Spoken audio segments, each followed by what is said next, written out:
British আমোলৰ মহাপেচখানা ভাঙি পেলোৱাৰ বিৰুদ্ধে কংগ্ৰেছে প্ৰতিবাদী কাৰ্যসূচী ৰূপায়ণ কৰিছে। গুৱাহাটী মহানগৰ কংগ্ৰেছ কমিটিৰ উদ্যোগত কাছাৰীত ৰূপায়ণ প্ৰতিবাদী কাৰ্যসূচী। প্ৰতিবাদ ৰোধ দিবলৈ মহানগৰ আৰক্ষীৰ ব্যাপক সমৰসজ্জা।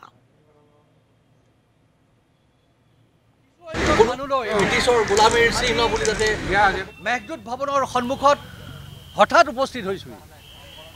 আমি যিটো ইছ্যুলৈ আজি ইয়াত উপস্থিত হৈছোঁ, খুব কম সময়ৰ ভিতৰতে আমাৰ আজি দুটা দিনৰ আগত 170 বছৰীয়া এটা ঐতিহ্যমণ্ডিত এটা ঘৰ, সেইটো ঘৰ নাছিল, সেইটো 170 বছৰৰ আগত সজা এটা ঘৰ আছিল, য'ত নেকি সমগ্ৰ অসমৰ ডাটাবেছ তাত ৰখা হৈছিল।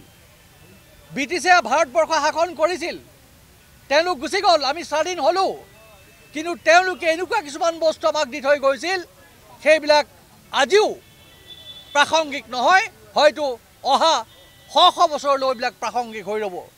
কিন্তু আজি দুৰ্ভাগ্যজনকভাৱে আজিৰ এই চৰকাৰে এনেকুৱা এটা ঐতিহ্যমণ্ডিত ভৱন ধূলিসাৎ কৰি মাটিৰ লগত মিলাই দিলে।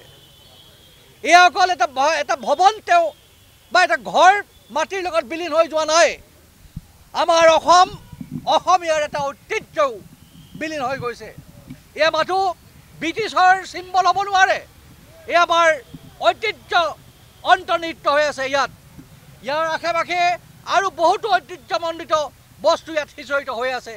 আজি মহাপেচখানা ভাঙিছে, কাইলৈ আনবিলাকত হাত দিব। এই কথা আমাৰ অসমবাসী ৰাইজে কেতিয়াও একচেপ্ট কৰিব নোৱাৰে, সমৰ্থন কৰিব নোৱাৰে। আমি প্ৰতিবাদ কৰিবলৈ আহিছোঁ, আমি প্ৰতিবাদ কৰিম আৰু এই প্ৰতিবাদ থাকিব সদায়ৰ কাৰণে।